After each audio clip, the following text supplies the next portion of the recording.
Assalamualaikum warahmatullahi wabarakatuh. Perkenalkan, kami dari kelompok 2 akan menjelaskan tentang materi suksesi di mana beranggotakan 3 orang. Yang pertama, Charlie Novika Ananda sebagai pemateri pertama, Rizka Aulia Marzani sebagai pemateri kedua, dan saya sendiri Reza Zatria sebagai pemateri ketiga, sekaligus menjadi moderator. Langsung saja pemateri pertama yang akan dibacakan oleh Charlie Novika Ananda. Kepada Charlie dipersilakan. Assalamualaikum warahmatullahi wabarakatuh. Baiklah, saya Charlie Novika Ananda dengan NPM 18010034. Di sini saya sebagai pemateri pertama. Baiklah, langsung saja kita masuk kepada materi pertama, yaitu penyebab utama perubahan ekosistem. Penyebab utama dari perubahan ekosistem terbagi atas 3, yaitu adanya perubahan iklim. Yang kedua, suksesi alogenik, yaitu karena pengaruh dari luar, dan suksesi autogenik, yaitu perubahan dari dalam. Selanjutnya kita masuk kepada materi kedua, yaitu pengertian, dasar suksesi, dan jenis suksesi. Suksesi merupakan suatu proses perubahan yang terjadi di alam, berlangsung secara teratur dan satu arah, yang terjadi pada suatu komunitas dalam jangka waktu tertentu hingga terbentuk komunitas baru yang berbeda dengan komunitas semulanya. Selain itu, suksesi terjadi sebagai akibat modifikasi dari suatu lingkungan secara fisik dalam komunitas atau ekosistem. Materi selanjutnya yaitu konsep suksesi. Konsep suksesi tersebut terbagi atas 3. Yang pertama yaitu sere. Sere merupakan seluruh seri dari komunitas yang terbentuk pada keadaan atau dalam waktu tertentu. Selanjutnya suksesi, yaitu suatu seri perubahan berurutan dan secara bertahap dari suatu komunitas pada suatu wilayah di ekosistem tertentu. Selanjutnya klimaks, yaitu suatu keadaan seimbang sampai dinamis dari populasi yang menentukan dalam perjalanan suksesi ekologis yang optimum. Berikut adalah gambar dari konsep suksesi. Selanjutnya ada jenis-jenis dari suksesi. Jenis suksesi terbagi atas 2, yaitu suksesi primer dan suksesi sekunder. Berikut adalah penjelasan dari suksesi primer. Suksesi primer ini terjadi apabila komunitas asal mengalami gangguan berat sekali sehingga mengakibatkan komunitas asal hilang secara total, dan di tempat komunitas tersebut komunitas lain hidup dan membentuk habitat baru. Contohnya letusan Gunung Krakatau. Yang kedua yaitu suksesi sekunder.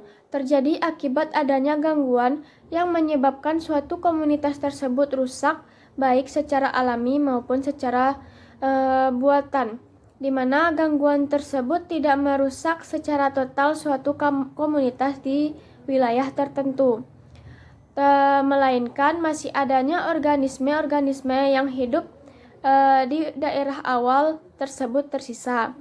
Maka pada substrat tersebut terjadi perkembangan komunitas yang selanjutnya. Contohnya akibat penebangan hutan.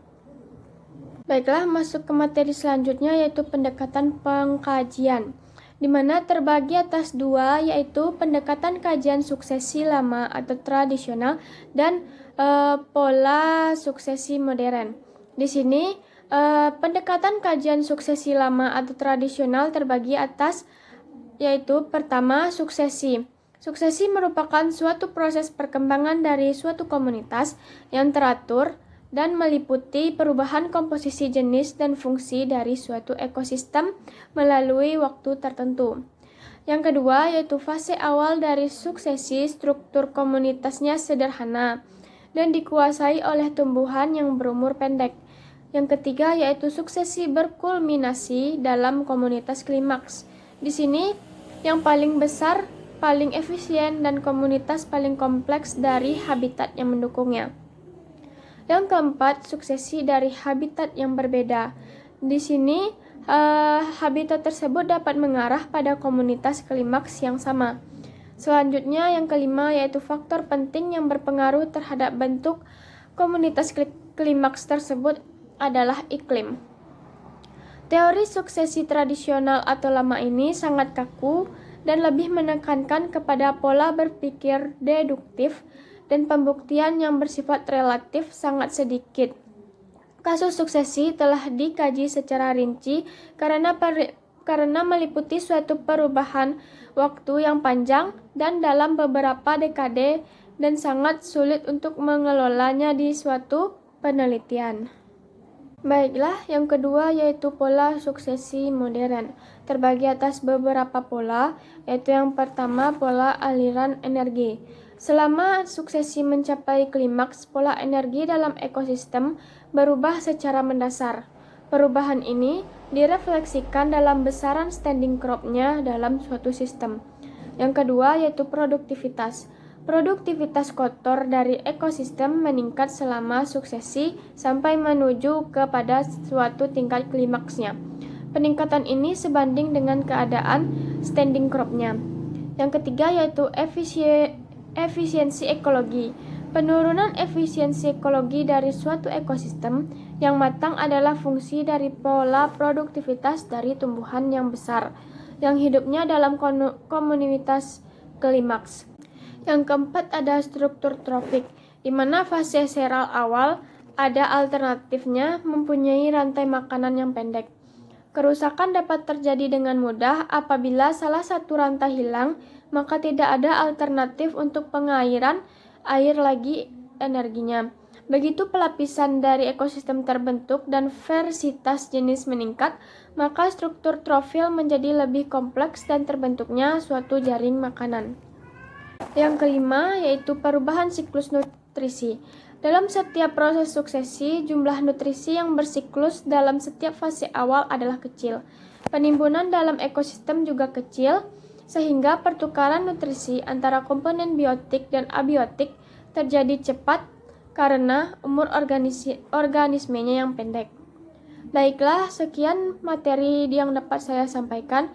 Saya kembalikan kepada moderator dan dilanjutkan dengan pemateri kedua.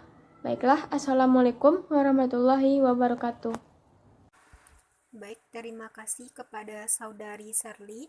Selanjutnya pemateri kedua yang akan dibacakan oleh Rizka. Kepada Rizka dipersilakan. Assalamualaikum warahmatullahi wabarakatuh. Perkenalkan, nama saya Rizka Aulia Marzani dengan NPM 18010037. Di sini saya sebagai pemateri kedua. Baiklah, di sini saya akan menjelaskan terkait materi suksesi, yaitu poin keempat tentang suksesi. Ada beberapa istilah menurut para ahli. Yang pertama, menurut Gopal pada tahun 1979, yang menyatakan bahwa suksesi yaitu perubahan yang terjadi secara keseluruhan pada selang waktu yang lama, bersifat kumulatif, yang terjadi pada waktu yang lama. Sedangkan menurut Irwan pada tahun 1992, suksesi yaitu proses perubahan dalam komunitas yang berlangsung secara satu arah, berlangsung lambat, secara teratur, pasti, dan dapat diramalkan. Maka dapat disimpulkan suksesi adalah suatu proses perubahan yang berlangsung secara satu arah yang terjadi pada suatu komunitas dalam jangka waktu yang tertentu. Dengan kata lain, suksesi dapat diartikan sebagai perkembangan ekosistem yang terjadi secara tidak seimbang menuju ekosistem yang seimbang. Suksesi ini terjadi sebagai akibat modifikasi lingkungan fisik dalam komunitas atau ekosistem. Dilanjutkan pada poin yang kelima, yaitu proses suksesi. Proses suksesi ini sangat beragam, tergantung kondisi lingkungan. Proses suksesi ini dapat terjadi pada daerah yang hangat, lembab, dan subur, yang dapat berlangsung selama proses suksesi. Ada beberapa tahap. Yang pertama, kolonisasi, tahap awal dari suksesi, yang meliputi organisme sampai di lokasi dan organisme yang terjadi di sana. Yang kedua, modifikasi tempat. Dari tahap kolonisasi, organisme-organisme yang berdiam di daerah itu mengubah sifat-sifat tempatnya tersebut. Yang ketiga, variabilitas ruang. Contohnya terdapat pada gambar, tanaman yang pembentuk hutan yang terpenting pada suksesi awal di Alaska. Tumbuhan ini menghasilkan gradien sifat tanah, bahan organik tanah bervariasi pada bagian tengah hutan dan bagian tepi hutan. Selanjutnya poin ke-6, suksesi progresif dan suksesi regresif. Berdasarkan bertambah dan berkurangnya jenis atau spesies, maka suksesi ini terbagi menjadi dua, yaitu suksesi progresif dan suksesi regresif. Suksesi progresif ini merupakan perubahan yang semakin kaya akan jenis atau spesies, sedangkan suksesi regresif perubahan yang semakin berkurang jenisnya, yaitu contohnya unsur hara. Maka dapat disimpulkan bahwa suksesi progresif ini perubahan komunitas tumbuhan atau vegetasi yang dikemukakan atas dasar bertambah kayanya suatu daerah oleh berbagai jenis tumbuhan yang hidup. Sedangkan suksesi regresif ini perubahan vegetasi yang dapat mengarahkan penurunan jumlah jenis tumbuhan, penurunan kompleksitas struktur komunitas tumbuhan, dan hal ini bisa terjadi akibat penurunan kadar zat hara dari tanah, misalnya akibat degradasi habitat. Demikianlah penyampaian dari saya, kurang dan lebihnya mohon maaf. Saya kembalikan kepada moderator. Saya akhiri, wassalamualaikum warahmatullahi wabarakatuh. Baik, di sini saya akan melanjutkan dari pemateri kedua, yaitu nomor 7, kategori keadaan terjadinya suksesi. Suksesi terjadi akibat dari modifikasi lingkungan fisik dalam komunitas atau ekosistem, dan terjadinya faktor persaingan di antara menyebabkan perubahan ke arah tertentu. Kondisi demikian apabila berlangsung lama dan terus-menerus sangat memungkinkan memunculkan dominasi komunitas tertentu atau malah terjadi keseimbangan komunitas tertentu. Fakta empirik dalam satu kawasan hamparan didominasi tumbuhan alang-alang. Beberapa ahli berpendapat bahwa proses suksesi selalu progresif atau selalu mengalami kemajuan, sehingga membawa pengertian dua hal. Yang pertama itu pergantian progresif pada kondisi tanah atau habitat, yang biasanya pergantian itu dari habitat yang ekstrim ke optimum untuk pertumbuhan vegetasi. Yang kedua, pergantian progresif dalam bentuk pertumbuhan atau life form. Selanjutnya itu yang ke-8, suksesi vegetasi. Proses suksesi vegetasi merupakan perubahan utama yang mempengaruhi perkembangan kondisi lahan dan suhu permukaan. Suksesi vegetasi merupakan kondisi pertumbuhan vegetasi yang serentak pasca terjadinya fenomena alam maupun buatan yang berpengaruh besar terhadap perubahan lingkungan. Prinsip dasar dalam suksesi yakni adanya serangkaian perubahan komunitas tumbuhan bersamaan dengan perubahan tempat tumbuh. Perubahan ini terjadi secara berangsur-angsur dan melalui beberapa tahap dari komunitas tumbuhan sederhana sampai klimaks. Nomor 9 itu ada teori klimaks, di mana teori klimaks ini ada dua. Yang pertama itu ada teori monoklimaks, yaitu teori klimaks berkembang dan terjadi klimaks klimatik dari suatu wilayah iklim utama. Selanjutnya itu ada teori poliklimaks, yaitu mengenal kepentingan dari iklim. Tetapi faktor lain hendaknya jangan dipandang sebagai fenomena yang bersifat temporal. Teori poliklimaks mempunyai keuntungan yang besar dalam memandang semua komunitas tumbuhan yang sifatnya stabil bisa dianggap bentuk klimaks. Suatu komunitas baik hewan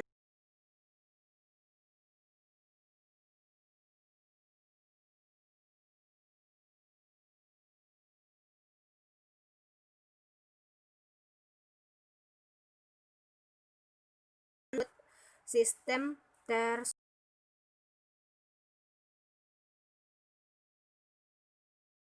Assalamualaikum warahmatullahi wabarakatuh.